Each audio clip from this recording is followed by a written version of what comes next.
মনের ইচ্ছা ও একাগ্রতা থাকলে সব বাধা পেরিয়ে সাফল্যে পৌঁছানো যায়। আর একজন পুরুষের সাফল্যের পেছনে যে একটা নারীর অবদান অনস্বীকার্য তা আবারও প্রমাণ হয়ে গেল। সাম্প্রতিক মুক্তি পাওয়া বিধু বিনোদ চোপড়া পরিচালিত 12 ফেল মুভিতে সেটাই যেন তুলে ধরা হয়েছে। মধ্যপ্রদেশের সেই 12 ফেল করা ছেলেটা আজ একজন IPS officer. IPS Manoj Kumar শর্মার বায়োগ্রাফি নিয়ে রিলিজ করেছে এই মুভিটি। আসুন আজ জেনে নিই মনোজ স্যারের ব্যাপারে। ওনার এই লাইফ স্টোরি লক্ষ লক্ষ ছেলেমেয়ের অনুপ্রেরণা যোগায়। শুধু তাই নয়, মনোজ কুমার শর্মার ও শ্রদ্ধা শর্মার প্রেম কাহিনী সাড়া যোগায় মানুষের মনে। শ্রদ্ধা শর্মা একজন রেভিনিউ কালেক্টর অফিসার হয়েও বিয়ের প্রস্তাব দিয়েছিলেন গরিব বেকার যুবককে। মনোজ কুমার শর্মা 3বার ইউপিএসসি পরীক্ষায় ফেল করে যখন ক্লান্ত, ভবিষ্যৎ পথ যখন পুরোপুরি অন্ধকার, সেই অন্ধকার পথে এক টুকরো আশার আলো নিয়ে দাঁড়িয়েছিলেন মনোজের প্রেমিকা শ্রদ্ধা। একটা কথা মনে রাখবেন, শ্রদ্ধা যখন উচ্চপদস্থ কর্মচারী তখন মনোজ পরীক্ষা দিয়েই যাচ্ছেন এবং প্রতিবার পরীক্ষায় পাস করতে ব্যর্থ হচ্ছেন।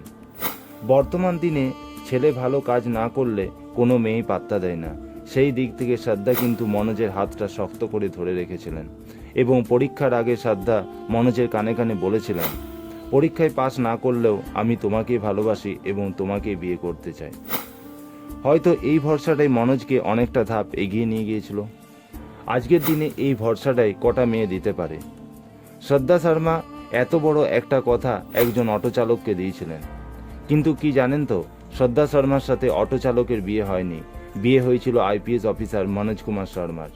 কারণ চতুর্থবার মনোজ কুমার শর্মা ইউপিএসসি পরীক্ষায় উত্তীর্ণ হন। মনোজ স্যার এক ইন্টারভিউতে বলেন যে সবার জীবনে প্রেম করাটা জরুরি, কারণ সত্যিকারের ভালোবাসা মানুষকে দায়িত্ববান করে তোলে। এই জন্য তো মধ্যপ্রদেশের সেই অটো চালক রাস্তায় শুয়ে আইপিএস হওয়ার স্বপ্ন দেখেছিলেন। শুধু তাই নয়, স্বপ্ন বাস্তবায়িত করেছিলেন। সমস্ত প্রতিকূলতাকে বুড়ো আঙুল দেখিয়ে তিনি আজ এখন আইপিএস অফিসার এবং শ্রদ্ধা শর্মার হাজব্যান্ড। বাংলায় একটা প্রবাদ আছে, নিজেকে সাফল্য করতে হলে লড়তে হবে, আর যারা লড়েনি আজ তারাই হেরেছে। তাহলে সমস্ত বাধা বিপত্তি পেরিয়ে এগিয়ে যান, জয় আপনার নিশ্চিত। আমাদের এভরিডে ইন্সপিরেশনের ইউটিউব চ্যানেলের সাথে যুক্ত থাকুন, অজানা তথ্য জানুন এবং আমাদের জানান। আপনাদের অনুপ্রেরণা আমাদের পথ চলার শক্তি।